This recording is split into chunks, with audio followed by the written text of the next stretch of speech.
Vamos a la palabra de Dios, Hebreo 11, versículo 4. Hebreos 11, versículo 4.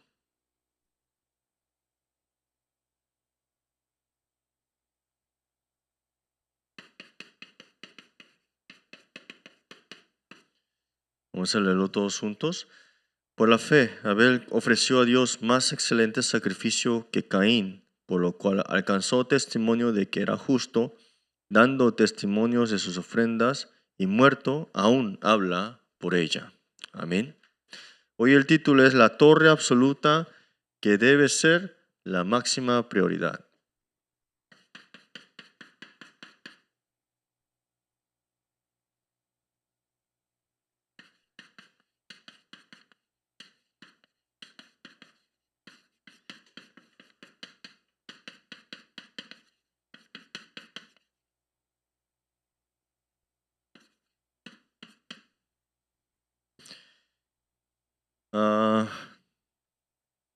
Tenemos que ver primeramente cuál es no solamente su prioridad, sino su máxima prioridad. Porque de aquí ya se entiende a dónde estamos nosotros ubicados y a dónde estamos dirigiéndonos, ¿no? Hoy en el pasaje vemos que Abel murió, ¿no? Lastimosamente, el homicidio que trajo Caín, de verdad nos hace entender que el ser humano fuera de Dios y separado de Dios no hay nada bueno. Pero sin embargo vemos que aún Abel muerto, dice, aún habla por ella lo que pasó, ¿no? La persona murió, pero la fe que se dio y se cumplió dentro de ese culto todavía sigue dando vidas a las personas. ¿Qué vida nos está dando? Que un culto sin Cristo no hay vida. Por eso en el culto Cristo tiene que ser todo, no algo extra, no una motivación y tampoco un vocabulario que estamos acostumbrados a utilizar. Y también el culto que Abel dio aún nos muestra qué debemos entregar ante Dios. El cordero, ¿no? En otras palabras, un sacrificio vivo, porque Jesucristo está junto con nosotros. Por eso, ¿qué debemos de levantar primero en nuestra vida como torre? Es la torre del culto. O podemos decir la torre de la adoración. En otras palabras, ese tiempo al que nos concentramos y recibimos todas las respuestas en la palabra. Y toda la gracia dentro de la oración. Porque sin oración usted nunca va a entender la palabra. Por eso es que a través del culto o la adoración, Dios nos da su palabra que necesitamos para nuestro tiempo. La gracia que necesitamos para nuevamente entender que sin la gracia de Dios jamás podemos hacer nada. Pero algo sorprendente es, hay veces que pensamos que esta palabra no va conmigo en este tiempo, a mi tiempo, a mis circunstancias, porque lógicamente no hace sentido, ¿no? Estoy sufriendo económicamente y con mi familia, pero Dios dice la organización mundial, 237 naciones, las 5.000 tribus. Y a veces pensamos, oh, pero ¿por qué eso tiene que ver algo conmigo, no? Pero hasta eso tiene que ver algo con usted. Siempre Dios trabaja de una manera de que Él cumple de acuerdo a su horario exacto y necesario. A veces decimos, Dios, acóplate a mí, ajustate a mí, pero así no funciona el pacto. En el Antiguo Testamento el pueblo de Dios tiene que ir siempre direccionado y centrado al tabernáculo, o si no morían. En el Nuevo Testamento Dios está junto con nosotros.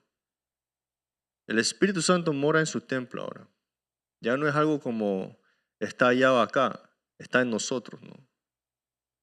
Por eso toda palabra es necesaria.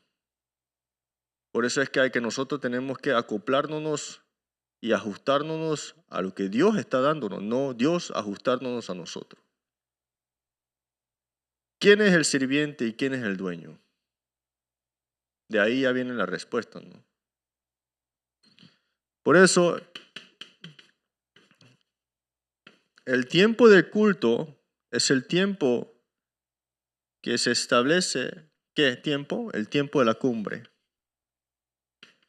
cumbre espiritual. Tal vez no pueda ser yo el presidente de una nación, tal vez no pueda ser el emperador de esa región, pero Dios puede levantarnos como la cumbre espiritual y como el emperador espiritual. Recuerden, el tiempo de culto o la adoración no es el tiempo para producir algo que nunca tuvimos. En Latinoamérica está clavado esa mentalidad, que si yo voy a un culto, pues va a venir algo nuevo, va a pasar algo bueno. El tiempo de culto es disfrutar correctamente para qué Dios nos creó. ¿Cómo Dios nos creó?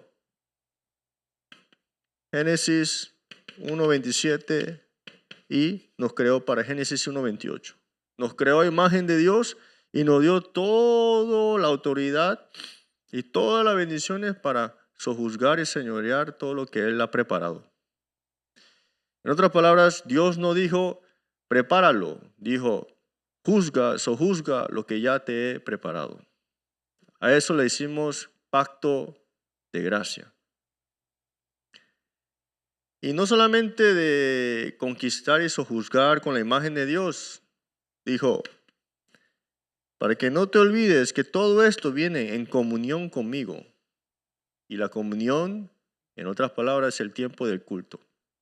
Tal vez no había un proceso así como vemos de confesar y alabar y todo eso, sino en Adán y Eva, todo, respirar, caminar, ver, todo era el culto ante Dios. Por eso ahora todos los mensajes que estamos recibiendo se está direccionando a que busquemos esas 24 horas. El 300% de la palabra, el 300% de la oración, el 300% de evangelismo.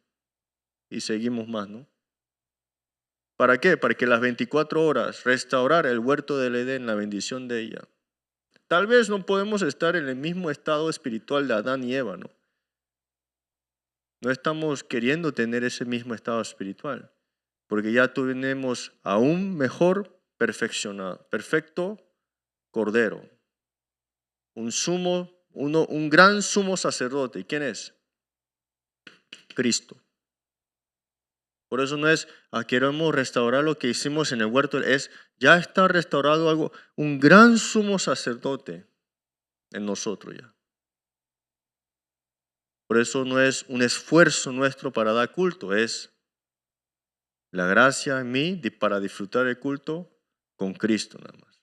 Por eso un culto sin Cristo es un culto forzado. Tienen que grabarse eso en su cerebro. Desea otra cosa en el culto, usted está forzando todo en su vida, en su culto. Pero hay tantas cosas que hablar en la palabra, estúdialo aparte, no en el culto. En el culto no es un tiempo para saber qué está haciendo Dios con cada versículo bíblico. El culto es comunión con Dios. Es el tiempo más feliz y gozoso. ¿Por qué? Dios está conmigo obrando con su trono celestial. Por eso el tiempo del culto no es negociación con Dios. Yo adoré así, por eso Dios tienes que hacer esto para mí. Que mi negocio vaya bien, que resuelva el problema de mis hijos, cambie mi situación. Caín fue lo mismo. Él se esforzó tanto para dar el sacrificio que se tiene que quemar, ¿no? Y cuando Dios no le respondió, ¿qué hizo? Se enojó.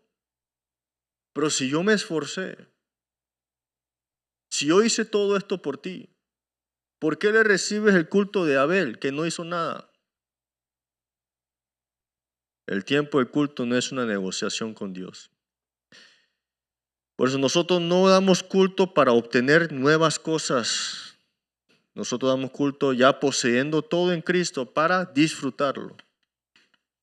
¿Por qué en el creyente no se manifiesta poder? Porque no lo disfrutan.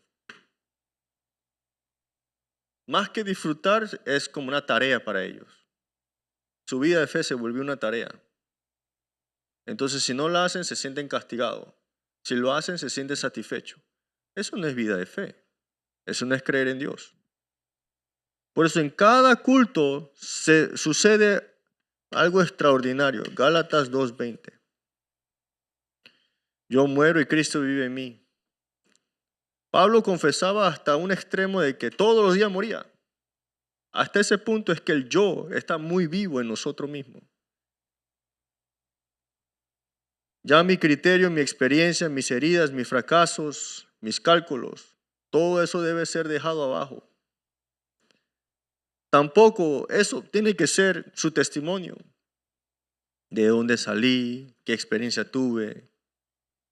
Ya Dios sabe todo eso. Claro, en el campo de evangelismo a veces es necesario dar esos ejemplos como un testimonio, pero no es el testimonio verdadero. Su testimonio verdadero es qué se está levantándose en el tiempo de culto. Digamos, en el evangelismo, alguien va a preguntar, ¿por qué eres feliz? Porque tal aquello, tal aquello, tal aquello, tal aquello. Él va a pensar, ese es tu pensamiento, esa es tu vida. Pero sigamos, ¿por qué tú eres feliz? Porque el culto me ha dado el mayor gozo. ¿Qué es ese culto entonces? ¿Qué hacen ahí? Y se va a dar cuenta esa persona que no solamente yo estoy gozoso con el culto, cualquiera que de verdad entra en este culto recibe el mayor gozo. Recuerden, el evangelismo es Dios lo tiene que hacer. Las experiencias que nosotros hablamos serán limitantes al final. ¿Por qué? Porque el creyente siempre va a decir, ¿por qué no lo hiciste como lo hiciste antes? Y ahí viene el tropiezo. Por eso todo su testimonio tiene que ser que la palabra viva de Dios. Nada más la palabra viva de Dios. Y eso es extremadamente difícil. Porque humanamente nosotros deseamos hablar de lo que ha pasado con mi vida.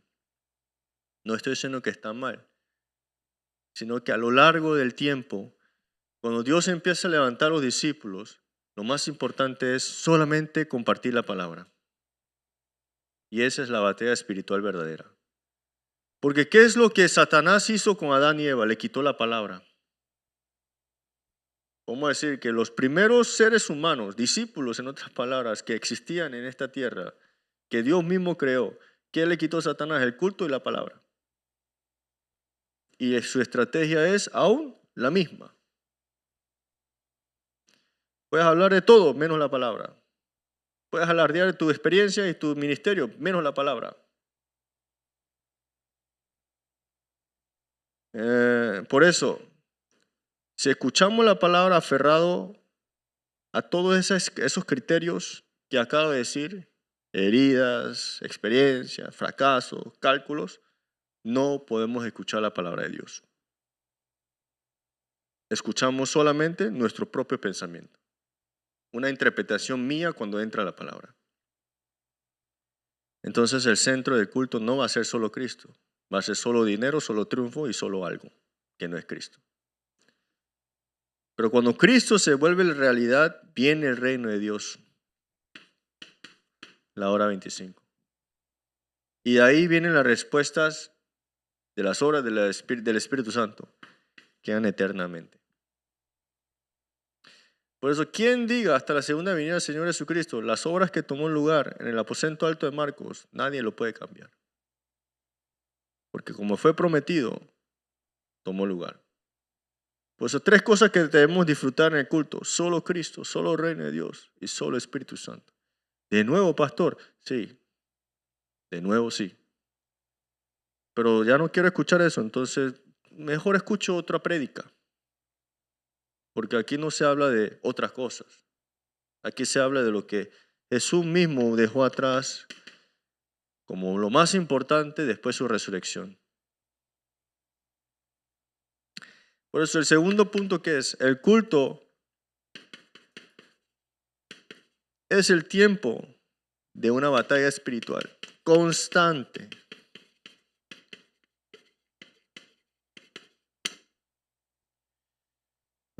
Si solamente vemos un poco el Antiguo Testamento, Adán y Eva, en el camino para el árbol de vida estaba que el árbol del bien y el mal. ¿Qué significa eso?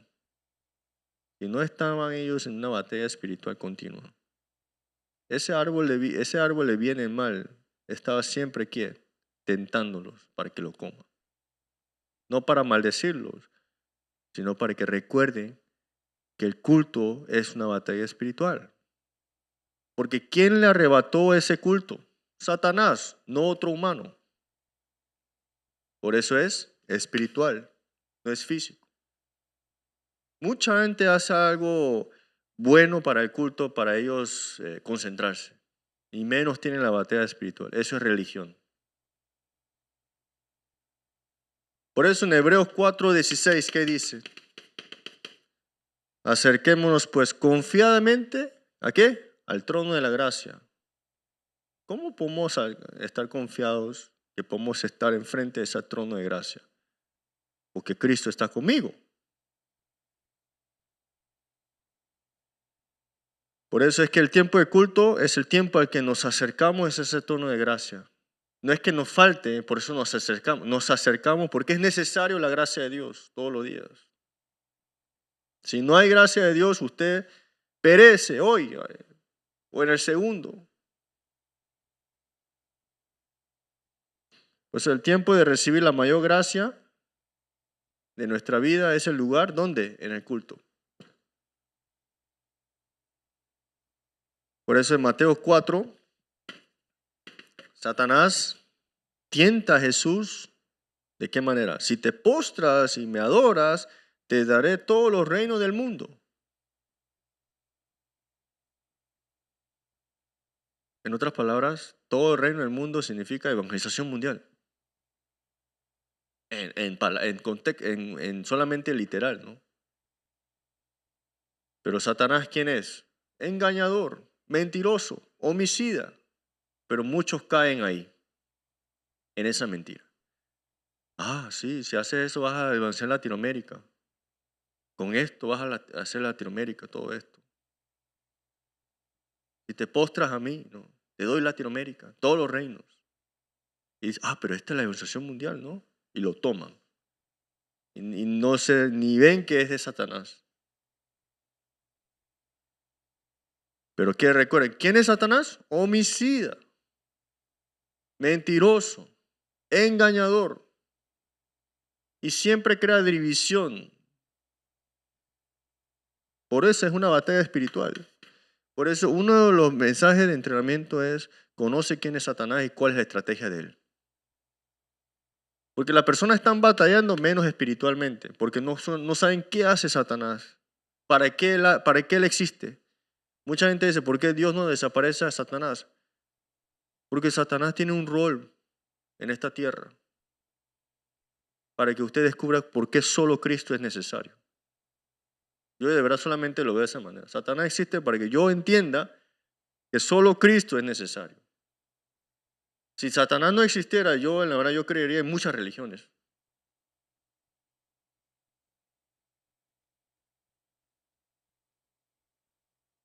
Por eso, Satanás siempre va a quitarle el culto a usted. Hazlo mañana, la otra semana. Estudia esta semana mejor para tu examen y el culto mañana. Mayormente toda esa gente que dice eso son los que menos estudian. ¿Qué pierden usted una hora de culto y mejor toman el tiempo de estudiar una hora para que le vaya mejor en el examen? Otros tienen esta mentalidad, voy al culto y no estudio para que me vaya bien en el examen. Completamente todo incorrecto ahí. ¿Cuál es nuestra mayor prioridad que tenemos que levantar como torre absoluta? Es el culto. Todos son pruebas de Dios para que nosotros levantemos esa torre absoluta y se vuelva esta máxima prioridad de nosotros. Yo le digo, si usted triunfa en el culto, triunfa en todo. Porque su respaldo no es humano ya, es un respaldo del cielo, del trono y eterno. Pero no me está yendo bien. Solamente está viendo hoy nada más por eso. Por eso recordemos por qué Caín fracasó en el culto. Esto nos hace saber que Caín no se examinó en ese fracaso. Dios no solamente mata a la gente o maldice o hace que merezca lo que necesita merecer. Le dio muchas oportunidades para que se examine y diga, de verdad que necesito entrar en este culto. Por eso siempre digo, no es que Él tiene que dar culto, no es el que tiene que escuchar el mensaje, no, usted tiene que escuchar el mensaje. El mensaje es para usted, el culto es para usted. Pero mayormente estamos así como Caín, viendo el culto del otro, envidiándolo y a veces también detestándolo. No lo estamos matando porque si lo matamos vamos a la cárcel, pero en el corazón lo estamos matando ya. Así mismo dice la Biblia. Homicida, nunca has matado a nadie. No sabes qué es homicidio entonces. Caín no examinó su estado espiritual. Por eso todo el tiempo de culto, porque a veces no tenemos el culto perfecto, ¿no? ¿Cómo decirlo? A veces venimos desgastados, golpeados, cansados, ¿no? Con incredulidad. Es normal, ¿no? Somos seres humanos. Pero es un tiempo al que te examinas. Nadie es perfecto delante de Dios. Por eso, si no nos examinamos a nosotros, siempre vamos a buscar la causa del problema fuera de sí mismo. La culpa lo tienen mis padres, la culpa tiene el pastor, la culpa tiene el obrero, la culpa tiene no sé quién. Pues el culto es un tiempo de gran silencio para examinarnos a nosotros mismos. Nadie tiene que saber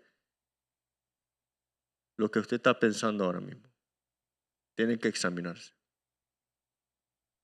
¿Cómo nos podemos examinar?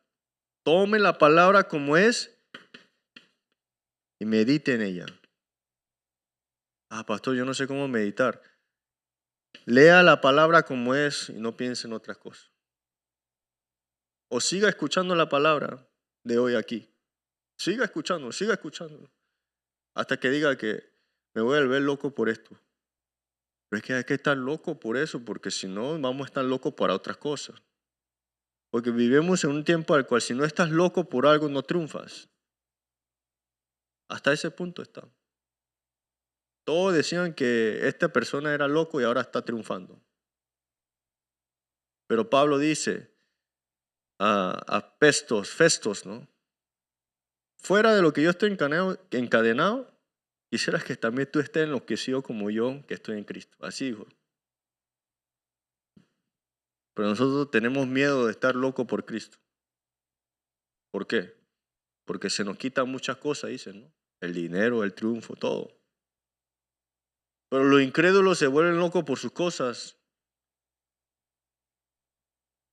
y tienen un triunfo de este mundo.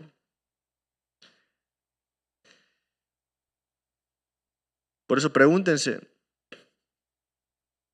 ¿este culto personal está avivado en mí? En otras palabras, hoy el domingo de culto, pero durante la semana está avivándose ese culto. Me recuerdo de la palabra, me recuerdo del mensaje. Eso significa si de verdad el culto personal está avivado. El culto personal no solamente que todos los días yo estoy sentando y dando el culto. El culto personal significa, de verdad, si yo estoy recordando el púlpito durante todo el lunes hasta el viernes, sábado. Todos ustedes tienen trabajo, ¿no? Todos ustedes tienen que hacer algo en su vida. Tienen que prepararse, están ocupados. Necesitan confirmar esto. Por eso el culto es la torre que transmite ¿qué? El pacto. Por eso digamos que si a través del culto, como dije antes, quieren triunfar o quieren obtener algo, eso se va a transmitir a sus hijos. Y cuando comparan de lo que el mundo le da y el culto le da, es muy diferente, van a elegir que el mundo, lo secular.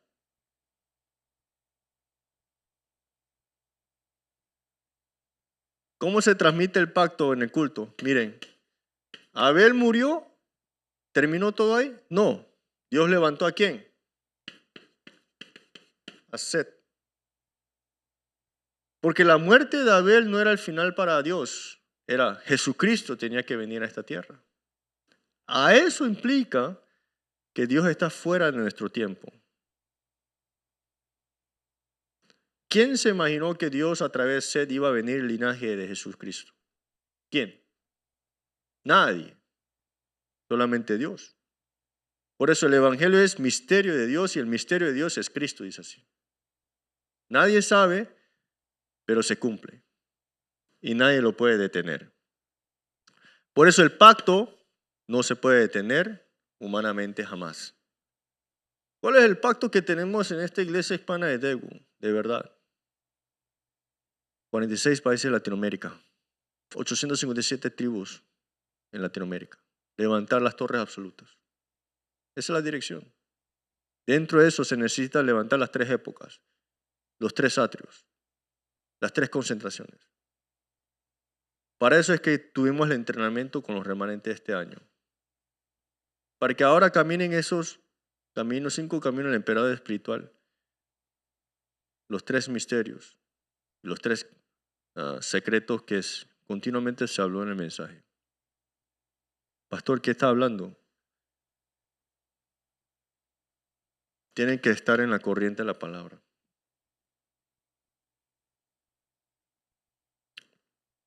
Pero miren qué dice también cuando Dios levantó a Set en Génesis 4:26. Busquémoslo. Génesis 4:26.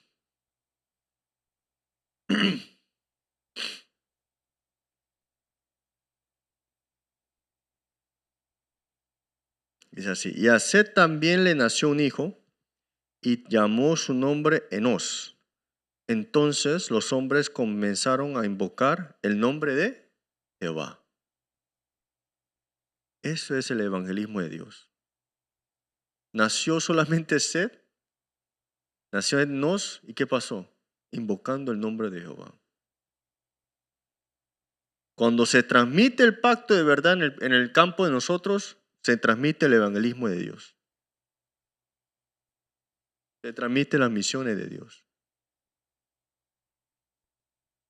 Por eso, en el 4.º punto tenemos que ver la vida de Abraham. Sabemos muy bien cómo vivió Abraham. Pero resumiendo todo, en fin, Abraham entendió que todos sus métodos y todas sus maneras no funcionaban. Más lo dejaba apenado. Porque él fue llamado para bendecir naciones, padre de fe, pero actuaba como esclavo, actuaba como un abuelo en un vecindario. Pero ¿cuándo es que cambió todo la dirección de Abraham? Cuando levantó el altar ante Dios. ¿Qué significa que levantó el altar? Cuando tomó una decisión que nadie entendería. Tomó la peor región, que no había nada. Pero tomó la región que es Cristo iba a venir. Tal vez el tiempo de culto usted tal vez no vea qué va a tomar lugar. De verdad.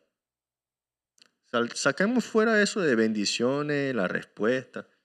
¿Qué va a pasar cuando levantan el altar en ese lugar que no se veía que iba a venir Cristo, pero era prometido? Que en el culto no se ve que de verdad Cristo está obrando en mi vida ahora mismo. Pero ¿qué va a pasar si levanto el altar? ¿Qué pasó? Cuando levantó el altar, lo que Dios le dio como pacto en Génesis capítulo 12 se empezó a cumplir. ¿Hasta qué punto? hasta que Isaac cavaba el pozo que Abraham había cavado. Eso no es que él tenía agua y ahí de la nada, de suerte, agarró el pozo, sino que Dios tenía preparado todo para la siguiente generación, para que no murieran de sed. ¿Me explico? En otras palabras, nosotros podemos abundar en muchas cosas como iglesia o tal aquello, pero si nuestra generación no tiene esa fuente de agua viva, ¿para qué estamos haciendo todo? Por eso el movimiento de remanente es inevitable para el Ministerio de Latinoamérica. No tomen a los niños como a ligero. No piensen que no entenderán. No piensen que vienen de un respaldo pobre y tal aquello. Tienen que trascender y sobrepasar esa mentalidad. Pues, ¿cuál es la conclusión de hoy?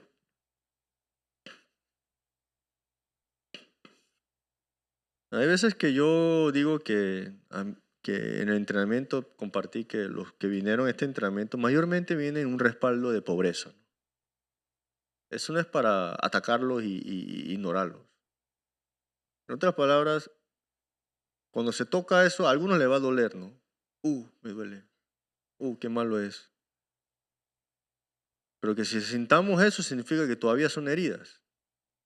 El líder espiritual, el emperador espiritual, tiene que sobrepasar esas heridas. Yo no tengo dolores digamos, de lo que otro misionero estafó a mi familia. Ni recuerdo, la verdad.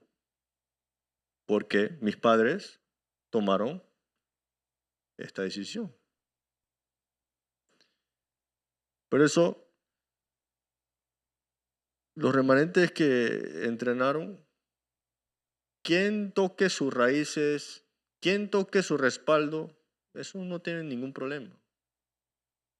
Porque no tiene nada que ver conmigo ahora. Estaba ahí, pero ya no tiene nada que ver conmigo. Ahora es para salvarlo. Ahora es para entrar a esos lugares que nadie quería tocar. Cambiemos el pensamiento. Pero el pensamiento solamente cambia cuando ¿qué? Cuando la torre absoluta que debe ser la máxima prioridad es el culto. Por eso, durante el entrenamiento, ¿qué se enfatizó? Reciban la respuesta del culto, pero el mensaje del púlpito. No decidan, no tomen decisiones, no piensen sus pensamientos hasta que venga el culto. Hasta el noviazgo, sí, hasta el noviazgo, porque igualmente van a quebrar.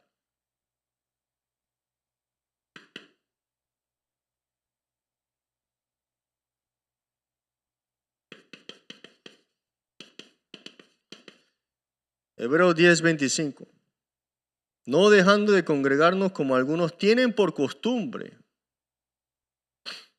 ¿Cuál es el tiempo que debemos asegurar primero en nuestra vida? El tiempo de culto. Por eso restauren las 3 épocas, desde el viernes hasta el sábado y domingo. El sábado es el tiempo de, ¿qué? Preparar para el domingo. Pero normalmente en Latinoamérica el sábado, ¿qué es? Para festejar, tomar, gastar toda su quincena.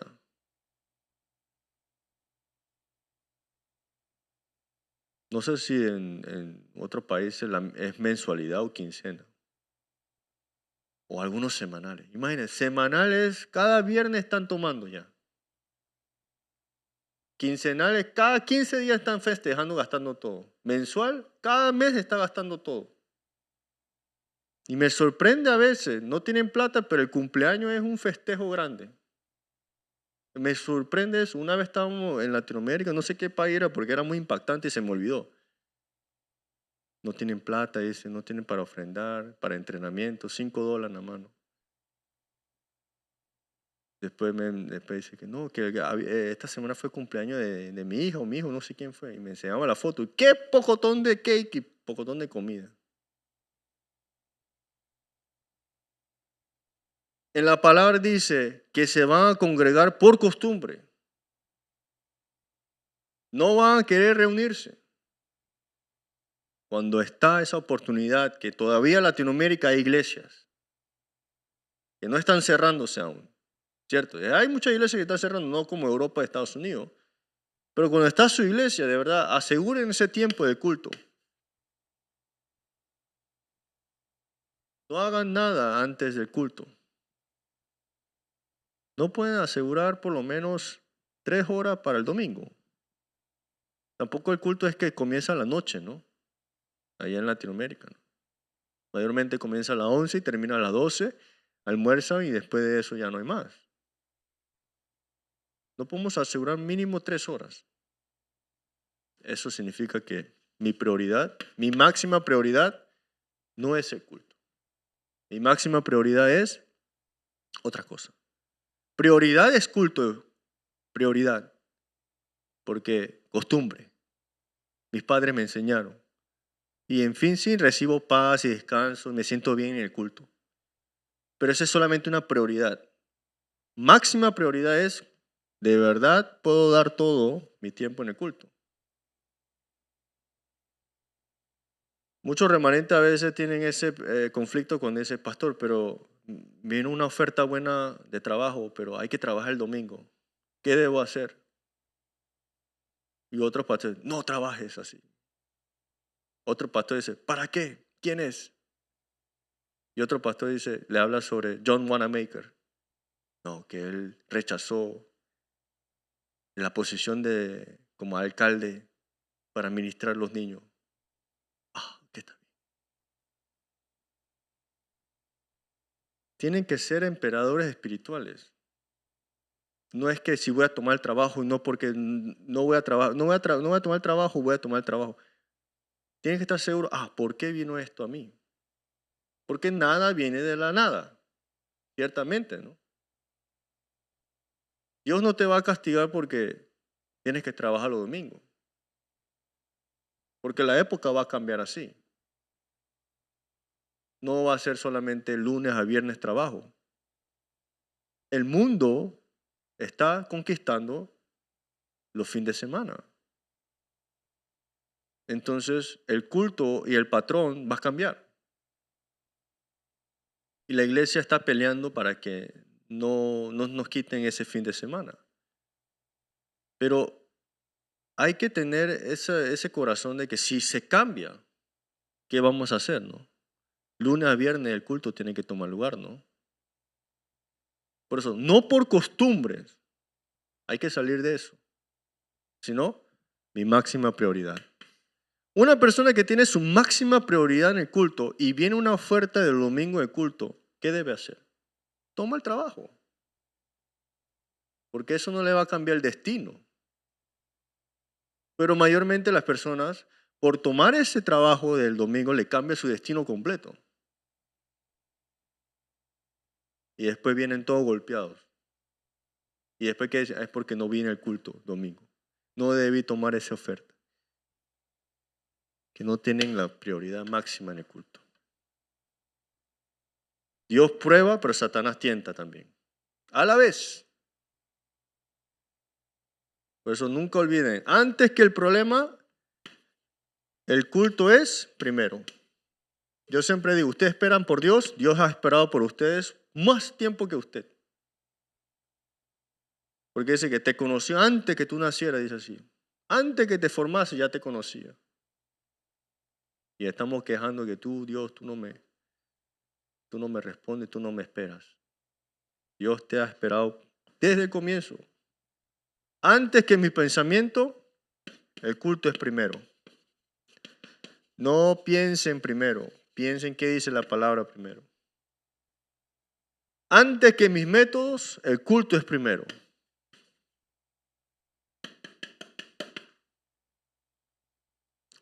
Entonces, ¿qué pasa? Empiezo a disfrutar del solo Cristo. El solo Cristo no viene de la nada, como digo. Viene cuando mis pensamientos, mis métodos, mis cosas, el problema no es primero, sino el culto es primero. Entonces todo empieza a avivar, su familia, su iglesia, el campo. Y empieza a restaurar también sus ojos. que Dios sí está obrando a las 237 naciones. Le bendigo el nombre del Señor Jesucristo, que la máxima prioridad, que es el culto, tome lugar primero en ustedes. No vean al otro, véanse a usted primero. Caín estaba enfermo en su corazón ya. ¿Por qué? Porque dejó fuera el pacto. Muchos de nosotros estamos enfermos sin saberlo. Por eso nosotros urgentemente tenemos que entrar en el culto. Por eso recuerden, el domingo es como el tiempo de sala de emergencia. Si no voy, muero. Tengo que entrar en el culto. Y ya no hay que estar pensando si esta oferta es domingo, tomarlo o no. Si yo estoy aquí, tómenlo. Si no está aquí, no lo tomen. Simplemente es así. Para los remanentes. Y dentro de ese campo, vean cómo se está cumpliendo el culto. Ese es el verdadero desafío. Todos los 7 remanentes no tenían el día sabático, el día del domingo para dar culto. Todos los días para ellos era ¿qué? El culto. Las 24 horas. Y eso fue el camino del emperador espiritual. Oremos. Dios, muchas gracias. Danos tu fuerza, danos la llenura de tu Espíritu Santo. Que podamos disfrutar la bendición mayor que tú nos has dado, que es el culto. Que nuestra máxima prioridad sea la torre absoluta en nosotros. Por la gracia de nuestro Señor Jesucristo, que es la solución de todos los problemas. Por el amor de Dios, por la guía, la morada, la llenura del Espíritu Santo. Sea sobre todo los obreros de Latinoamérica y creyentes y remanentes que reciben de tu palabra y se aferran a la palabra, sabiendo que el culto es la máxima prioridad nuestra y tiene que ser nuestra torre absoluta. Sea con ellos para siempre eternamente. Amén.